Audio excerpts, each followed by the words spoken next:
কালকে ঝড় বৃষ্টি হয়েছে আর বাবা দেখো কি সুন্দর আমগুলো এনেছে। কাদের বাড়ি থেকে এনে যাই না, তবে এটা কী আম তাও যায় না, মনে হচ্ছে গোলাপ খাসা। আমের কালারগুলো বেশ খাসা, বেশ হালকা হালকা লাল লাল মতন, দেখতে কিন্তু খুব মিষ্টি লাগছে। খেতে কি হবে জানি না। তো আজকে রবিবারের দিন সকালবেলা একটু তাড়াতাড়ি উঠে গেছে, এখন আজকে 7:10 বাজে। উঠেই মাকে দেখছি কাজে খুব ব্যস্ত। ঠাকুর এখানে পুজো দেওয়া তখনও হয়নি, মা ঠাকুরের বাসন নিয়ে রাখছে, ঠাকুরের বাসন মাজবে বলে। আমি একটু আজকে সকালবেলায় ছাদে চলে গেছি, যেহেতু কালকের একটু বৃষ্টি হয়েছিল, সবার বাড়ির ওখানেই বৃষ্টি হয়েছে, তার জন্য আমাদেরও কলকাতাতে ভালো একটু একটু বৃষ্টি হয়েছিল ঝিরিঝিরি।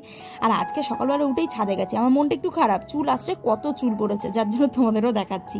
এখন সবারই কম বেশি পড়ছে। আর সকালবেলা উঠেই একটুখানি বাতাস আর মৌরির জল ভিজানো খাই।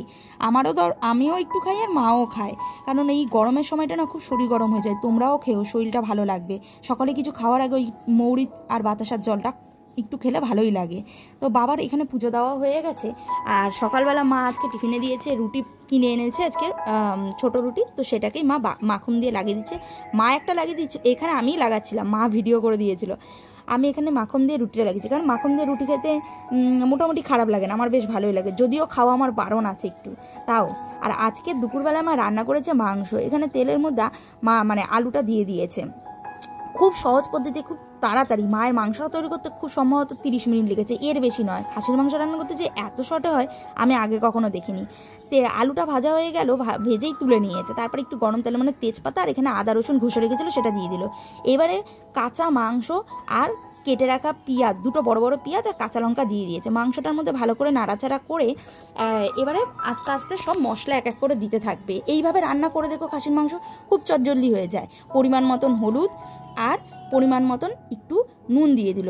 নুনটা একটু কম দেবে, দেওয়ার পর এবার যখন দেখবে যে নুনটা আর একটু দিতে লাগবে, তাহলে দিও, নাহলে এক গাদা দিও না। এদিকে মা নুন দিয়ে আর হলুদ দিয়ে নাড়াচাড়া করে রেখে দিয়ে এদিকে বটবটি ভাজাও হবে, বটবটি আর আলু ভাজা হবে বলে এখানে কাটতে লেগে গেল। ওইদিকে আর দেখতে হলো না। আবার এদিকে উঠে এসে 2-3 চামচের মতন লঙ্কার গুঁড়ো দিল, দিয়ে আবার ভালোক্ষণ করে একটু নাড়াচাড়া করে ঢাকা দিয়ে রাখলো। কিছুক্ষণ ঢাকা দেওয়ার পরে যা পেঁয়াজটা একটু মজে এসছে, তখন আবার দেখলো যে টমেটোও দিয়েছে। টমেটো যদি মনে করো দেবে, না দেবে। তো এটা দেওয়ার পর দেখলাম কাশ্মীরি লঙ্কার গুঁড়ো দিয়েছে, আর একটা এটা মশলা দিয়েছে। এটা কি দিয়েছে আমি প্রথমে ভেবেছি গরম মশলা, তারপর বলছে না এটা তো বিরিয়ানির মশলা। আমি আবার যার জন্য তোমাদের দেখালাম, আচ্ছা বিরিয়ানির মশলাও দেয় খাসির মাংসে? বলছে হ্যাঁ, যেহেতু আমার বোন দেয়, বোনের থেকে আমার মা শিখেছে, শেখার কারোর কোনো বয়স নেই, বোনের থেকেও আমার মা শিখেছে। এবার মাংসটা পুরো মজে গেছে। আর এদিকে মা ডিম সিদ্ধও দিয়ে দিয়েছিল। ডিম সিদ্ধটা দিয়েছে বাবার জন্য, কারণ বাবা খাসির মাংস খায় না। ডিম কষা করে দেবে বাবাকে। মাংসটা ভালো করে কষানো হয়ে যাওয়ার পরে প্রেশার কুকারে মাংসটা দিয়ে আর দুটো চর্বি ছিল সেটা দিয়ে দিয়েছে, ব্যাস। এইটা দিয়ে দেওয়ার পর আর তো এদিকে দেখার দরকারই নেই। এটা হয়ে যাওয়ার পর এবার একটুখানি গরম মশলা দিয়ে প্রেশার কুকারের ঢাকনাটা একদম দিয়ে দিল আর কত 3-4টে সিটি পড়লেই ব্যাস নামিয়ে নিল। ঠিক 11:25 বাজে, আর এখন আমার মায়ের রান্না হয়ে গেছে। এদিকে কি হচ্ছে? চাটনি হচ্ছে, আর এদিকে হয়ে গেছে। এদিকে ওইটা আমাদের ভাত, এইটা বাবার জন্য রেডি করে নিয়েছে। মানে বাবার ভাতটা আর আমাদের ভাতটা আলাদা হয়।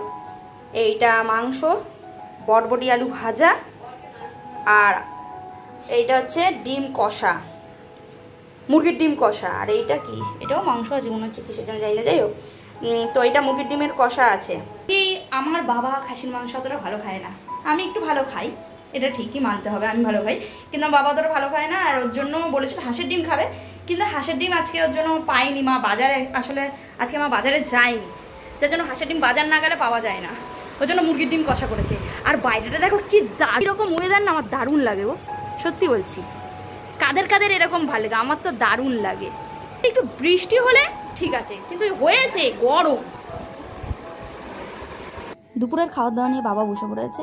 বাবাকে এখানে ভাজা দিয়ে আগে খেতে দিয়েছে, তারপর ডিম কষা দিয়ে খেতে দিয়েছে। খুব অল্প স্বল্প করেই খেয়েছে, মাংস দিয়ে খেতে চায় না। এবার বাবার খাওয়া হয়ে গেছে, তারপর আমি নিয়ে বসেছি এখানে বটবটি আর আলু ভাজা। একটুখানি লেবুও নিয়ে নিয়েছি, বেশ ভালোই লাগলো খেতে, লেবুর রস দিয়ে এটাকে খেতে ভাজাটা। খাওয়ার পরে তারপরে মা এখানে মাংস দিয়ে দিয়েছে, আলু আর মাংস ঝোল, একটু ঝোল রেখেছে, কারণ খুব একটা কষা আমাদের কেউ খায় না এইভাবে। হ্যাঁ, খাসির মাংস একটু ঝোলই খায়।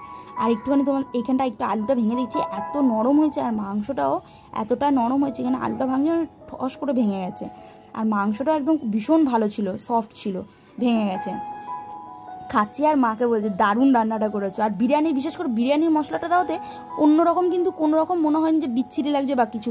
তোমরা দিতে পারো মাংস রান্না করলে বিরিয়ানির মশলা, গরম মশলা তো দেবেই, কিন্তু এটা দিলেও কিন্তু স্বাদটা খারাপ লাগে না। আর শেষ পাতে চাটনি, রবিবার মানেই মাছ মাংস হবে, ভালো মন্দ হবে, আর চাটনিটাও খুব সুন্দর হয়েছে। আমটা যেহেতু ভালো ছিল, খুব একটা টক ছিল না, চাটনিটাও দারুণ হয়েছে।